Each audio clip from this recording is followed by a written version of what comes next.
Hello everyone, हम अपने बनाए हुए प्लान के अकॉर्डिंग आज अपना रिवीजन स्टार्ट करेंगे डे 1 का। इसमें हम सबसे इजी टॉपिक ले लेते हैं जो कि लेकिन सबसे इंपॉर्टेंट टॉपिक बनते हैं फैक्ट वाइज, जैसे कि इंटीरियर ऑफ अर्थ।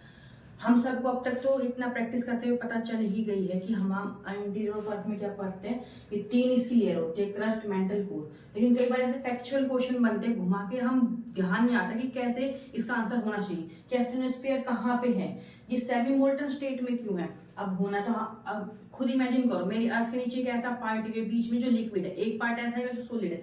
कोर के 2 पार्ट हो जाएंगे, एक लिक्विड है एक सॉलिड है। तो क्यों लिक्विड होता है, क्यों सॉलिड होता है, पी वेव में से कोई वेव क्यों ट्रेवल करती है, एस में से कोई क्यों ट्रेवल करती है, और साइंटिस्ट कैसे पता लगाते हैं। और कई थ्योरी से क्वेश्चन बन जाते हैं, जैसे कि आइसोस्टेसिस क्या होता है, प्राट की कौन सी थ्योरी है, क्या क्या उनमें डिफरेंस है, क्या सिमिलरिटीज है। तो वो हम आज पूरा कॉन्सेप्ट क्लियर कर लेंगे, एकदम जो मेन एग्जाम में क्वेश्चंस आते हैं बस वो ही पॉइंट हम डायरेक्टली देखेंगे।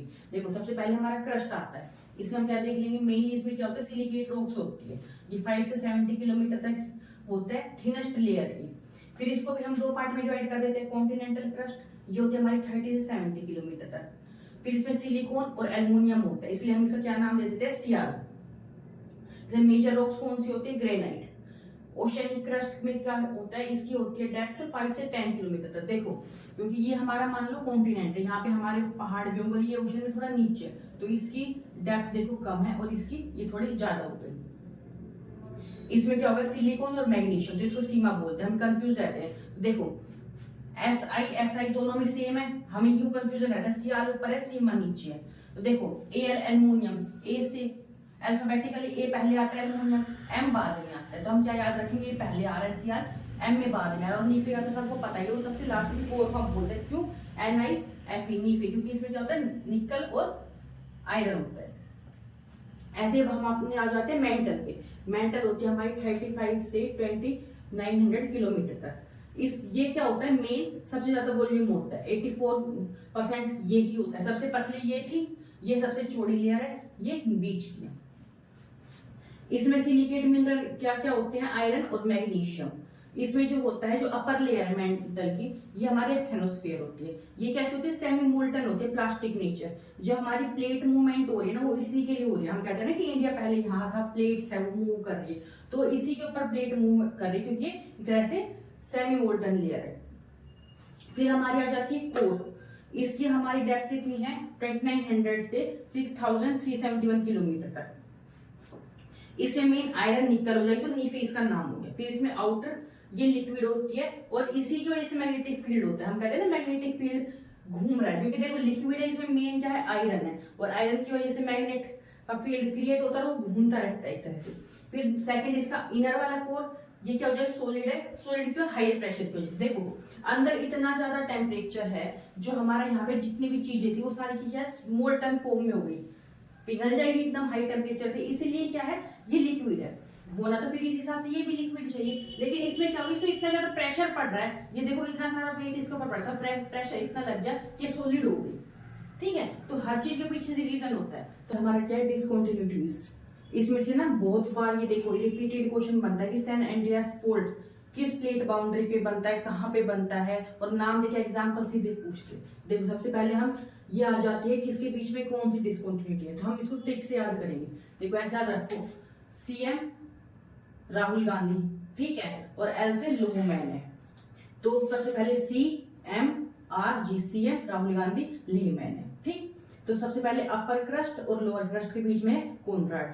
फिर है क्रस्ट और अपर मेंटल के बीच में मोविक। फिर है अपर मेंटल और लोअर मेंटल के बीच में रेक्टी। फिर मेंटल और आउटर कोर के बीच में गुटेनबर्ग, और नीचे दोनों कोर के बीच में देखो लोहमैन, एक तरह से ऐसे याद रखो। और कोर आयरन कहाँ पे है, कोर में, तो दोनों कोर के बीच में तो लोहमैन सीधे सीधे हो गया। फिर गुटेनबर्ग मेंटल और कोर के बीच में हो गया। क्रस्ट और मेंटल के बीच में मोहो। ये जो मेन 2 लेयर के बीच में, उनको याद रखो। ठीक है, सबसे ऊपर अपनी कोर रोड होती है। फिर इनमें देखो, फिर अपना नेक्स्ट क्या जाता है, लिथोस्फीयर क्या है, लिथोस्फीयर क्या है, जो आउटर लेयर है ना हमारी अर्थ की सॉलिड पार्ट, वो हमारा लिथोस्फीयर है। इसमें हम क्या क्या इंक्लूड कर देते हैं, क्रस्ट प्लस हमारा अपर मेंटल जो है। और ये क्या होता है, प्लेट में टूटी हुई, ब्रोकन है, जो मूव कर रही है स्लोली, ठीक है, एस्टेनोस्फीयर के ऊपर। फिर इसमें हम देखते हैं प्लेट बाउंड्रीज कौन कौन सी हमारी आ जाती है। जैसे कि हमारी आ जाएगी डाइवर्जेंट, क्या होती है, जो एक दूसरे से दूर जा रही है। मान लो ऐसे हमारी प्लेट अर्थ होती है, प्लेट बाउंड्रीज है, तो एक के ऊपर एक दूसरी जाएगी, एक के नीचे आएगी, ठीक है। इस वाली में क्या हो रहा है, जो एक दूसरे से दूर जा रही है, ये डाइवर्जेंट है, ठीक है। इसका एग्जांपल है मिड अटलांटिक रिज। फिर है कन्वर्जेंट, ये क्या होगी, जो एक दूसरे के तरफ आती है। देखो ये यहाँ पे एक दूसरे के पास आ रही है, ये कन्वर्जेंट है, ये डाइवर्जेंट थी। इसमें क्या होता है, माउंटेन फॉर्मेशन होता है। तो देखो क्योंकि एक ऊपर चढ़ जाएगी तो यहाँ पे क्या हो गया, माउंटेन फॉर्मेशन हो जाएगा। प्लस सबडक्शन, सबडक्शन जोन जहां पे नीचे जाती है वो सबडक्शन जोन हो जाता है। इसका एग्जांपल है हमारा हिमालयस। सिस्मिक वेव, ये क्या होती है, अर्थक्वेक के टाइम पे जो वेव जनरेट होती है वो हमारी सिस्मिक वेव। यहाँ पे मान लो अर्थक्वेक आए थे, ये हमारा एपिसेंटर था, तो क्या होती है, ऐसे अर्थ एकदम शेक होती है, तो वेव्स जो निकलती है अलग अलग डायरेक्शन में वो हमारी हो जाएगी सिस्मिक वेव्स। ये हमें क्या हेल्प करते हैं अंड ये समझने में कि जो हमारे अर्थ का इंटीरियर है वो कैसे है, वो हम अभी अंदर देखेंगे वो डिटेल में कैसे। देखो पी वेव्स जो हमारे सिर्फ हमारे मेन एग्जाम में क्वेश्चन पढ़ता है, हम उन्हीं को एकदम शॉर्ट में याद करें। पी वेव्स क्या है, वो फास्टर होती है, ये प्राइमरी वेव्स होती है, ये लिक्विड सॉलिड गैस सबसे जा सकती है, ट्रेवल करेगी आराम से। ये लॉन्गिट्यूडनल वेव्स होती है, ये सबसे पहले सिस्मोग्राफ पे रिकॉर्ड होती है। फिर आती है अपनी एस वेव्स यानी कि सेकेंडरी वेव्स, ये स्लोअर होती है पी से, ये ट्रेवल करते हैं सिर्फ सॉलिड से। इसकी ट्रिक ये कैसे याद रखेंगे, हम कंफ्यूज हो जाते हैं बच्चे कि कौन सी वाली किससे पास हो रही किससे नहीं पास हो रही। आप हमें बस ये याद रखो, एस से सेकेंडरी, एस से सॉलिड, सिर्फ सेकेंडरी सॉलिड से पास होगी, और जो बची कौन सी प्राइमरी वो सबसे जाएगी, सिर्फ सेकेंडरी वाली सॉलिड से जाएगी बस, ठीक।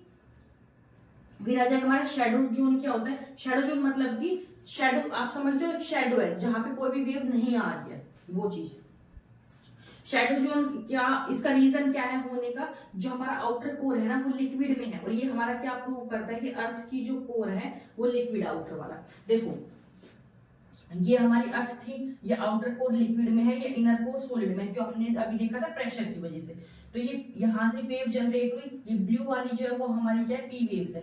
ये यहाँ तक आई, यहाँ तक आई, ये देखो यहाँ से ये सीधी जा रही है। जब यहाँ से ये टकरा के क्या हो जाएगी, डायरेक्शन हल्की से चेंज कर लेगी, जो हम साइंस में देखते हैं ना कि क्या होता है, चेंज करती है एक मीडियम से दूसरे मीडियम में जाए।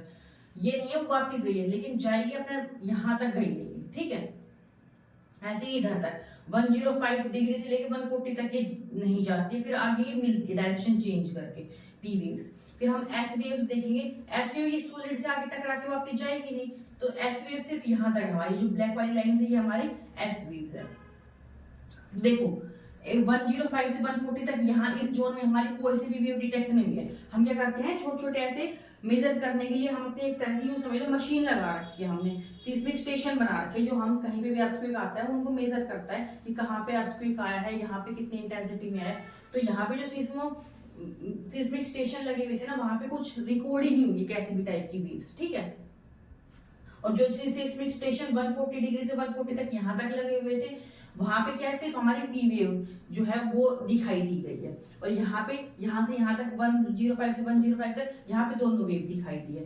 तो देखो ये पी शेडो जोन था, ये इसका एस वेव का शेडो जोन है 140 से 140। ये एक बार डिग्री पूछ ली जाती है, क्यों दिखाई नहीं दे रहा, क्यों दिखाई दे रहा है, और ये होती क्या है चीज, वो आप समझ लो। इनसे क्या प्रूफ होता है, क्या प्रूफ हो रहा है कि जो हमारा अर्थ का जो लिक्विड है, आउटर कोर एक तरह से लिक्विड है, ठीक है, क्योंकि जो हमने क्या देखा, सेकेंडरी सॉलिड से पास करती है बस।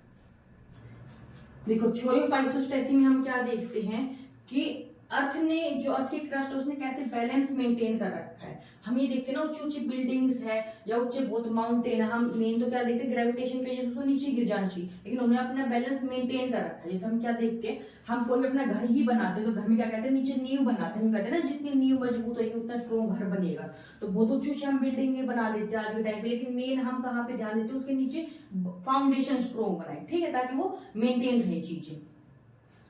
सेम उसी तरह से इन साइंटिस्ट ने एक तरीका बताया, अपनी अपनी थ्योरीज दिए कि कैसे ये इतनी ऊंचे ऊंचे माउंटेन्स खड़े, उन्होंने खुद को कैसे मेंटेन कर रखा है। जैसे किसी ने बोला कि जितनी ऊंची ऊपर बिल्डिंग है, माउंटेन है, उतनी ही नीचे उसकी रूट है, ठीक है। किसी ने क्या कहा है, मान लो प्राट ने क्या कह रहा है कि नहीं, ज्यादा नीचे तक उसकी रूट हो ही नहीं सकती, क्योंकि अर्थ में नीचे एक ऐसा पॉइंट आ जाएगा जहां पे इतना हाई टेम्परेचर है कि वो सब पिघल ही जाएगा, नीचे रूट हो ही नहीं सकती, ठीक है। तो हम एक एक करके देख लेते हैं। सबसे पहले हम एरी ने क्या कहा है कि इक्वल डेंसिटीज होती है, मतलब चाहे रोक छोटी बड़ी समझो, जो वेट होता है ना एक तरह से डेंसिटी समझो कि एक इक्वल एरिया में कितना उसका वजन है, डेंसिटी, उनकी डेंसिटी इक्वल है, यानी कि इसकी भी डेंसिटी इक्वल रहेगी, इसकी भी सबकी डेंसिटी इक्वल रहेगी। फिर है डिफरेंट डेप्थ रहती है इनकी, डेप्थ देखो अलग अलग है, डेंसिटी इनकी सबकी सिमिलर है। जो टाल माउंटेन रहेगी, लंबी लंबी माउंटेन है, उनकी डीप रूट्स रहेगी। जो प्लेन शैलो रूट्स है, प्लेन की शैलो रूट्स रहेगी छोटे छोटे।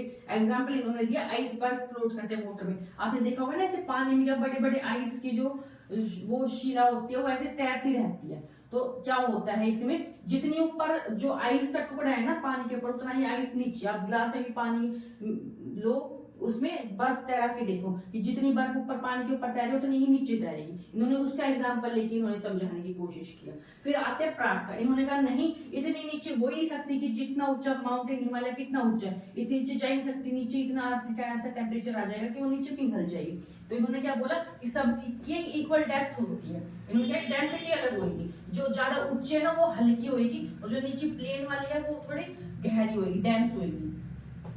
ये क्या कहते हैं, इक्वल डेप्थ होती है इनकी, एक कंपनसेशन होता है कि यहाँ पे कंपनसेशन कर रहे हैं। डिफरेंट इनकी डेंसिटीज होती है, ये बता दें जो हाई माउंटेन होगी उनकी लो डेंसिटी होगी, जो प्लेन है उनकी हाई डेंसिटी रो होती है। तो ऐसे ही मिलते हैं अपने नेक्स्ट टॉपिक रिवाइज करने के लिए। ये हमने एकदम एग्जाम के पॉइंट ऑफ व्यू से जो सीधे पॉइंट आते हैं ना घुमा के से, वो रिवाइज करे हैं। डिटेल में हम पहले ही रिवाइज कर चुके हैं, आप वो प्लेलिस्ट में जाके वीडियोस देख सकते हैं। और आपको कुछ भी सजेशंस या कुछ भी चीजें बतानी है आप मेरे को फीडबैक दे सकते हैं कमेंट सेक्शन में। थैंक यू, मिलते हैं अपने नेक्स्ट वीडियो में, बाय।